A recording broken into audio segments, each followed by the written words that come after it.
అతి త్వరలో జూబ్లీహిల్స్ ఉప ఎన్నికకు సంబంధించినటువంటి నోటిఫికేషన్ వచ్చే అవకాశం ఉంది. బీహార్ ఎన్నికలతో పాటే ఉప ఎన్నిక వచ్చే అవకాశం ఉంది అనైతే తెలుస్తా ఉంది. ఈ నేపథ్యంలో జూబ్లీహిల్స్ ఉప ఎన్నికలో ఫ్రంట్ రన్నర్‌గా కాంగ్రెస్ పార్టీ టికెట్ ఆశిస్తున్నటువంటి మాజీ ఎంపీ అంజన్ కుమార్ యాదవ్ ఈరోజు మనతో పాటు ఉన్నారు. జూబ్లీహిల్స్‌కు సంబంధించి అక్కడ ఎలాంటి పరిస్థితులున్నాయి? పార్టీ టికెట్ ఆశిస్తున్నారు కాబట్టి పైనుంచి ఎలాంటి అంటే హామీ ఉందా? ఏంటి దానికి సంబంధించి ఈరోజు మాట్లాడదాం. నమస్తే అంజన్ కుమార్ యాదవ్. నమస్కారం. సార్, జూబ్లీహిల్స్ ఉప ఎన్నికకు అతి త్వరలో నోటిఫికేషన్ రాబోతా ఉంది. పార్టీ నుంచి చాలా మంది పేర్లు వినిపిస్తా ఉన్నాయి పోటీ జేయడానికి. అంజన్ కుమార్ యాదవ్ కూడా పోటీలో ఉన్నాడు అనేది పార్టీలో చర్చ నడుస్తోంది. ఎందుకు అంజన్ కుమార్ యాదవ్‌కు టికెట్ ఇయ్యాలి అంటే మీరేం జెప్తారు? ఎందుకియ్యాలంటే జూబ్లీహిల్స్ అనేది సికింద్రాబాద్ పార్లమెంట్‌లో ఒక కాన్స్టిట్యున్సీ. ఆ కాన్స్టిట్యున్సీలో నేను చాలా అభివృద్ధి కార్యక్రమాలు చేసిన. షేక్‌పేట గాని, బోడబండ, రహమత్ నగర్, కృష్ణానగర్, ఎల్లారెడ్డిగూడ, ఇస్సూపుగూడ అన్ని ప్రాంతాలలో కూడా నేను అభివృద్ధి కార్యక్రమాలు చేసిన. ఇది అనుకోని విధంగా అనివార్య కారణాల శాసనసభ్యుడు గోపీనాథ్ గారు చనిపోవడం వల్ల బై ఎలక్షన్ వచ్చింది. బై ఎలక్షన్ వచ్చినందుకు నేను నగరంలో సీనియర్ నాయకుడిని కనుక నాకు ఆ సీటు ఇస్తే నేను కాంటాక్ట్ చేస్తాను అంటున్నా. అందుకోసం నాకు ఇవ్వాలని అంటున్నా. కానీ తెరమైకి చాలా మంది పేర్లొస్తున్నాయి. 1, 2, 3 దాదాపు 4, 5 పోటీలో ఉన్నారు. సో, మీరు గ్రేటర్ హైదరాబాద్ అధ్యక్షుడిగా పనిచేశారు. 2 సార్లు ఎంపీగా పనిచేసినారు. కానీ ఇప్పుడు అంజన్ కుమార్ యాదవ్ గాదు మరొకరికి ఇచ్చే అవకాశం ఉంది అనేది కూడా బయట చర్చ నడుస్తుంది. ఎందుకు కొత్త పేర్లు మిమ్మల్ని గాదని తెరపైకొస్తున్నాయని? ఏది ఏమైనా గానీ సీనియారిటీ ప్రకారం కాంగ్రెస్ వాది, స్వచ్ఛమైన కాంగ్రెస్ వాది ఉండి అడిగితే మాకు అభ్యంతరం లేదు. ఎవరైనా కానీ ఒక 5 ఏళ్ళో 10 ఏళ్ళో పార్టీని పట్టుకొని కష్టకాలంలో ఉన్న వారికి టీఆర్ఎస్ ప్రభుత్వం ఉన్నప్పుడు ఈ పార్టీలో ఉన్న వారి ఎవరైనా కష్టకాలం ఉంటే దానికి మాకు అభ్యంతరం లేదు. ఇప్పుడు అంతా వచ్చి మంచి రోజులు వస్తే మేము చేస్తామంటే అది మంచి పద్ధతి కాదని నేను అంటున్నా. అది కాదు కూడా. ఎందుకంటే ఎవ్వరు లేని రోజు, ఒక మనిషి లేని రోజులు మేము కాంగ్రెస్ని పట్టుకొని కరోనా కానీ లాక్డౌన్లలో కానీ నాకు కరోనా ఇంట్లో కూకుంటే కరోనా రాలే. మేము ప్రజలలో వెళ్ళి సేవ చేస్తుంటే ఉస్మానియా, గాంధీ, నీలోఫర్, ఫీవర్ హాస్పిటళ్ళలో పోయి రోగులను పరామర్శించి వాళ్ళకి కావాల్సిన సదుపాయాలు వేరే రాష్ట్రాల నుంచి వచ్చి ఇక్కడ స్టకప్ అయిన వాళ్ళని మళ్ళీ వాళ్ళ ఊర్లకు పంపించి వాళ్ళ బియ్యం రేషన్ తిని ఉద్యోగాల కోసం వచ్చిన వాళ్ళని ఏర్పాటు చేస్తుంటే నాకు కరోనా వచ్చింది. బ్రేకింగ్ న్యూస్ వచ్చింది. అంజన్ కుమార్ యాదవ్ వెంటిలేటర్ మీదకి వెళ్ళిపోయినా. ఎందరో దీవెనలతో మళ్ళీ వచ్చిన మిరక్కిల్ అద్భుతం డాక్టర్లను నువ్వు బతికినావు అంటే మాకే ఆశ్చర్యం ఉంది అన్నారు. ఇక లేడు అన్న కాడికి వచ్చిండే. అట్లా మేము మా మీద ఈడీ కేసులు, ఎన్నోసార్లు రక్తదానాలు, కాంగ్రెస్ పార్టీ గురించి ఇందిరాగాంధీ, రాజీవ్ గాంధీ ఆ రోజుల నుంచి కూడా నేను కాంగ్రెస్ పార్టీకి అనేక అడదొడుకులు వచ్చిన, చంద్రబాబు నాయుడు, ఎన్టీ రామారావు ప్రభుత్వం ఉన్న అప్పుడు కూడా నేను అపోజిషన్లో ఉండి పార్టీని అందుకున్నాను. నగర అధ్యక్షుడిగా ఉన్నప్పుడు నేను అపోజిషన్ పార్టీలో యాజ్ ద సిటీ ఎంపీ అయినా నాకు ఇయ్యలే, ఎవరికో ఇస్తే వాళ్ళు వదిలి వెళ్ళిపోయారు. దత్తాత్రేయ ముంగడ మేము కాంటాక్ట్ చేయమని ఇచ్చిపోయిన రోజులలో కూడా నేను గట్టిగా నిలబడి పోటీ చేసి గెలిచిన. ఈ దత్తాత్రేయ మీద మేము గెలవలేము, ఎవరు గెలవలేము అని కామెంట్ చేసి వెళ్ళిపోయారు పార్టీ వదిలేసి. అట్లా కష్టకాలంలో నిలబడి గెలిచి వచ్చినాం. కానీ మీరు గ్రేటర్ హైదరాబాద్ అధ్యక్షుడిగా పనిచేస్తున్నారు. మీకు బలమైన కమ్యూనిటీ నుంచి మీరు వచ్చినారు. ఇవన్నీ ఉన్నాయి కాబట్టి మీరు పార్టీకి లాయల్ కాబట్టి ముషీరాబాద్ సంబంధించినటువంటి అసెంబ్లీ టికెట్ ఇచ్చిర్రు. మీరు అక్కడ ఓడిపోయారు. ఓడిపోయిన నేతలకు మళ్ళీ పోటీ చేయడానికి అవకాశం ఉండదు అనేది కాంగ్రెస్ పార్టీలో ఒక వాదన. అది అప్పుడుండే చాలా మంది అట్లా ఎమ్మెల్యే ఓడిపోయి ఎంపీ అయ్యేది మళ్ళీ అలా రీబర్త్ వచ్చింది కదా, లేకుంటే ఆడనే డెడ్ అయిపోతుండే. చాలామంది ఎమ్మెల్యే ఓడిపోయి ఎంపీ అయ్యి కేంద్ర మంత్రులు అయ్యారు. ఎమ్మెల్యే ఓడిపోయి అన్నీ మేము ఎమ్మెల్యే ఓడిపోయిన మళ్ళీ ఎంపీస్తే మనం గెలుస్తుంటే. ఏదేమైనా కానీ ఎమ్మెల్యే అంటే ఒక మాట, మొన్న మా ఎంబడే రూలింగ్ పార్టీ వాళ్ళు కోట్లాది రూపాయలు గుమ్మరిస్తున్నారు. అంజన్ కుమార్ యాదవ్ అనేటువంటి 10 ఏళ్ళు అయితే అపోజిషన్ నుండి అప్పటికే ఎడారిగా సుఖాంచిపోయినాం, ఎండిపోయిన చెట్టులాగా అయిపోయింది పార్టీ పరిస్థితి. అట్లా టైంలో మేము కాంటాక్ట్ చేసి పార్టీ మనోభావం మనోబలమే అని కాంటాక్ట్ చేసినాము.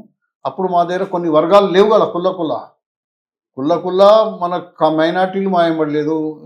పందకృష్ణ మాదిగా బీజేపీకి ఏమనే, క్రిస్టియన్స్ మాకు లేదు. ఇక ఉన్న దాంట్లో ముగ్గురం పంచుకోవాలి, ఏడికేనవుతుంది. హిందూయిజం మోదీ, హర్ హర్ మోదీ, ఘర్ ఘర్ మోదీ ఇవన్నీ చేసుకుంటా మా పార్టీ సెక్యులర్ పార్టీ.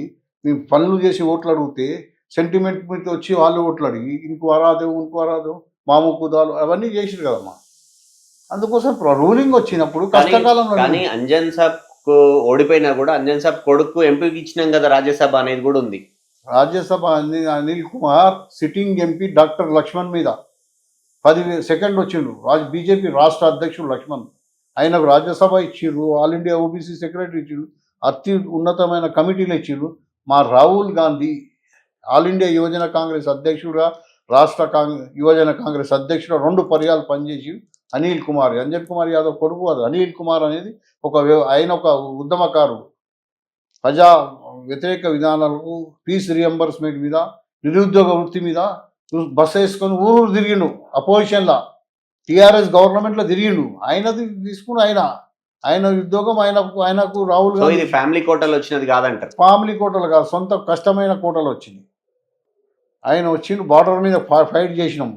అపోజిషన్లో మేము అనేకమైన ధర్నాలు, మీ పాత క్లిప్లు చూడు, ఎవరున్నారు అప్పుడు ఆ రోజులలో. ఈ పార్టీని పట్టుకొని నడిబొడ్డులో మేము నిలబడ్డాం. నడిబొడ్డులో 2 సార్లు ఎలక్ట్ అయిన, 4 సార్లు కాంటెస్ట్ చేసిన, అలా 2 లక్షల ఓట్లుగా ఎప్పుడు తక్కువ రాలేదు. నేను మాకు పైసలు ఇచ్చేటోళ్ళు లేదు, ఏం బడ్జెట్ లేకుండా వాళ్ళు 100 కోట్లు పెట్టినా నేను 100 కోట్లలో 1 కోటితో అంత చేసి కష్టమే నాకు ఫలితంగా ఓట్లు వచ్చినాయి. మా సామాజిక వర్గం నుంచి నా మీద పెట్టినప్పుడు మంత్రి కుమారుని పెట్టింది కదమ్మా. ఎట్లా చేస్తాం చెప్పు? 100 కోట్ల ముంగట మాకు ఇచ్చారు పార్టీకి ఇచ్చి, అది కాదు పార్టీ టికెట్ తీసుకొని ముందుకు రాని రోజులలో మేము నిలబడుతుంటాం ఎప్పుడు. కానీ అట్లా అసలు చరిత్ర మాది. నేనేమంటా అంటే, ఇప్పుడు అంజన్ కుమార్ యాదవ్కి జూబ్లీహిల్స్ టికెట్ ఇస్తే, గెలిస్తే మంత్రి పదవి ఇవ్వాల్సి వస్తుంది. కాబట్టి మీ పార్టీలో కొంతమందే అంజన్ కుమార్కు టికెట్ రాకుండా కొంత అడ్డుపడుతున్నారనే వాదన కూడా ఉంది. ఇప్పుడు ఎవరు అడ్డుపడ్డా ఏం పట్టినా అంజన్ కుమార్ అడ్డుకుంటే వారికి నష్టం, పార్టీకి నష్టం అవుతుంది, నాకు కాదు. ఎందుకంటే అవేర్నెస్ వచ్చింది. ఊరు వాళ్ళ అందరూ పిల్లలు ఎడ్యుకేటెడ్ అయ్యారు. సామాజిక వర్గానికి మాకు ఎందుకు ఉండదు? మంత్రి వర్గంలో ఉండాలి. నాకన్నా సీనియర్ ఉంటే నాకన్నా సేవలు అందించి ఇన్ని మెరిట్ మార్కులు ఉంటాయి ఏమంటున్నా కదా. నేను వద్దంటే ఇది ఒక మంత్రి కాక ఇంకా చాలా ఉంటాయి కదా. ఎమ్మెల్సీలు ఉంటాయి, చైర్మన్లు ఉంటాయి, పార్టీలో మంచి హోదాలు ఉంటాయి. అందరికీ నువ్వు అడ్డమైతే నిలబడతాను, అందరికీ ఏమంటున్నాను నేను. ఇది నగరంలో ఎప్పుడు యాదవులు మంత్రి వర్గంలో ఉంటుండే, ఇప్పటి నుంచి కాదు. జలగం వెంగళ, బ్రహ్మాంద్ రెడ్డి, విజయభాస్కర్ రెడ్డి, కోట్ల విజయభాస్కర్ రెడ్డి, కిరణ్ కుమార్ రెడ్డి, డాక్టర్ వైఎస్ రాజశేఖర్ రెడ్డి, అన్ని క్యాబినెట్ల యాదవ్ మంత్రి ఉంటుండే. నేను పార్టీకి ఇంత నిలబెట్టి కష్టకాలంలో, గడ్డు కాలంలో నిలబడి గాంధీ ఫ్యామిలీకి మేము లాయాలిటీకి మారిపోయారు. మేము మా ఇంత కోరలేరు. నిక్కసమైన కాంగ్రెస్, కరడు కట్టిన కాంగ్రెస్ పట్టుకొని ఒక ఇంచుగా కదలేదు. తుఫాన్ వచ్చినా, ఆంధీ వచ్చినా, ఎన్ని వడదడుగులు వచ్చినా మేము కాంగ్రెస్ పార్టీ పట్టుకొని ఇదే 116లో ఉన్నాను. ఒక పురుగు లేని రోజుల్లో మేము ఉండి కార్యకర్తలు, ధర్నాలు, కార్యక్రమాలు అన్ని సక్సెస్ చేసింది మేము. మంచి రోజులు వస్తే మేము అంటే అది కాని పని.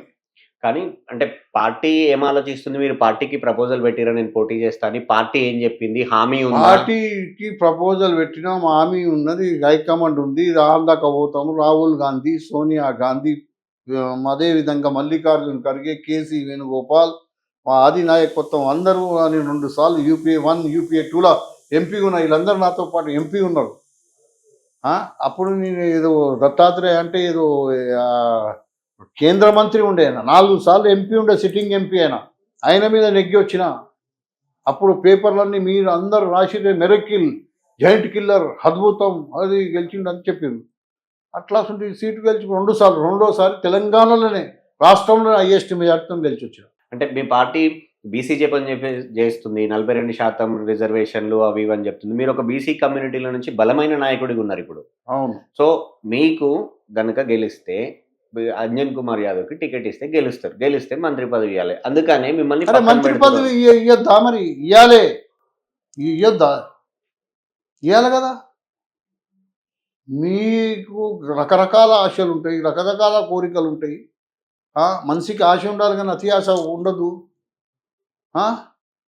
ఎంతో ఉన్నతమైన పదవులు కావాలి నువ్వు అనుకొని వచ్చింది అయ్యారు కదా.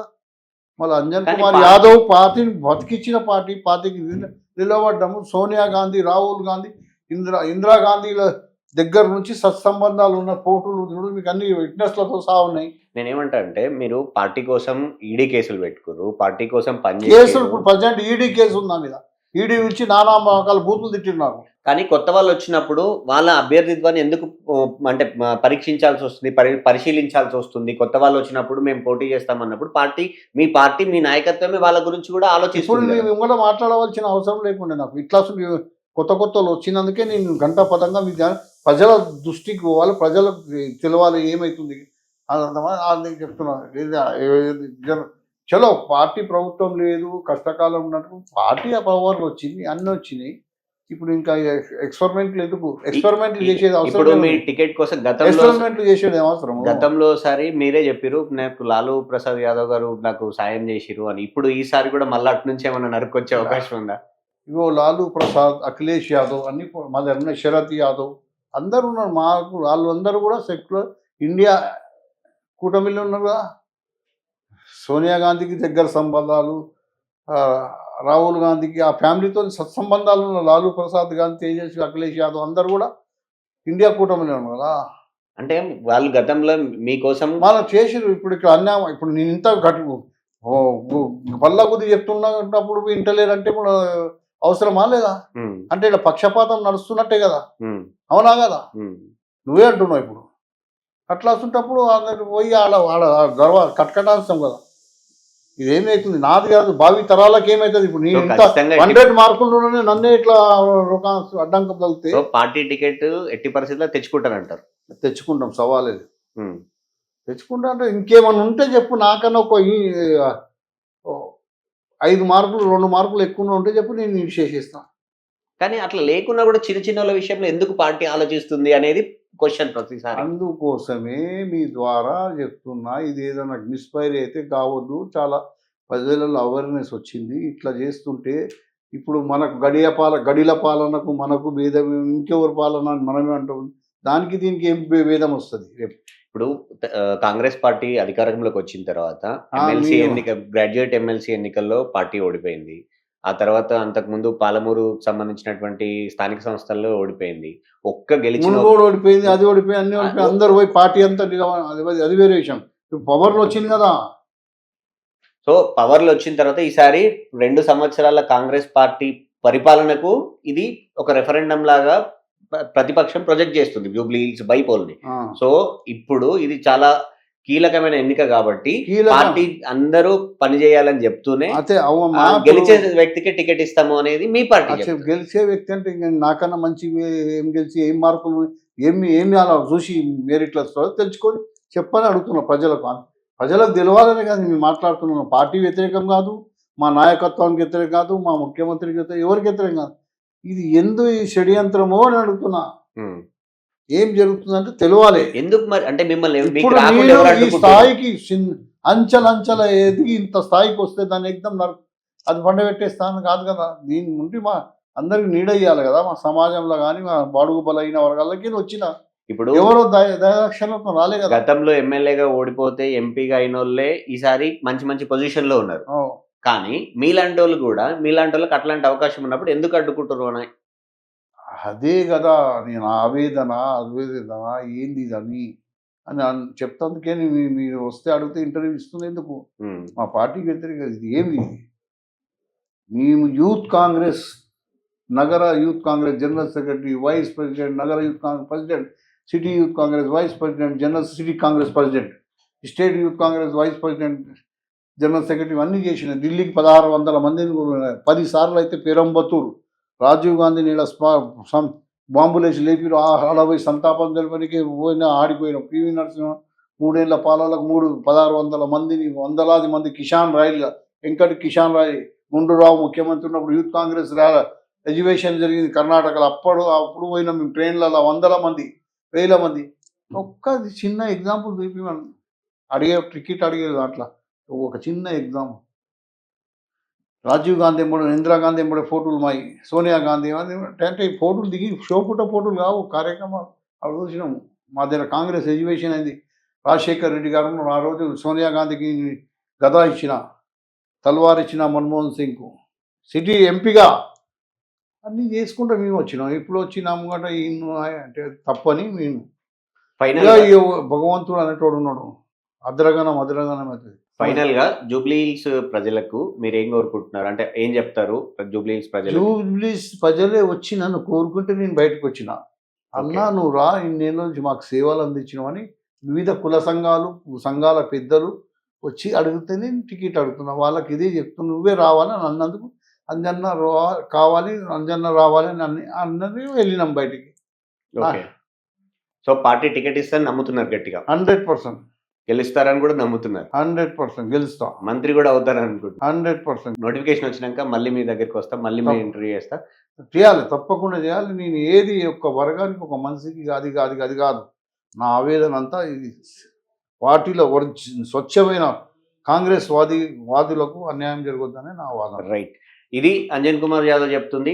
ఖచ్చితంగా టికెట్ నాదే. నేను పార్టీ నుంచి కింది స్థాయి నుంచి వచ్చిన నేతను, పార్టీ కోసం పనిచేస్తూ పై ఇంతవరకు వచ్చిన నేతను కాబట్టి జూబ్లీ హిల్స్ ప్రజల కోరిక మేరకే నేను బరిలో ఉండాలని నిర్ణయం తీసుకున్నాను. పార్టీ కూడా అది అర్థం చేసుకొని టికెట్ ఇస్తుందని నమ్ముతున్నాను. చాలామంది నేతలు ఒకసారి ఓడిపోయినా కూడా మళ్ళీ అవకాశం వచ్చింది కాబట్టి చాలా పెద్ద స్థాయికి వచ్చారు. తను కూడా అందులో భాగమేనని అంజన్ కుమార్ చెప్తున్నారు. మరో ఇంటర్వ్యూలో మళ్ళీ కలుద్దాం. నమస్తే.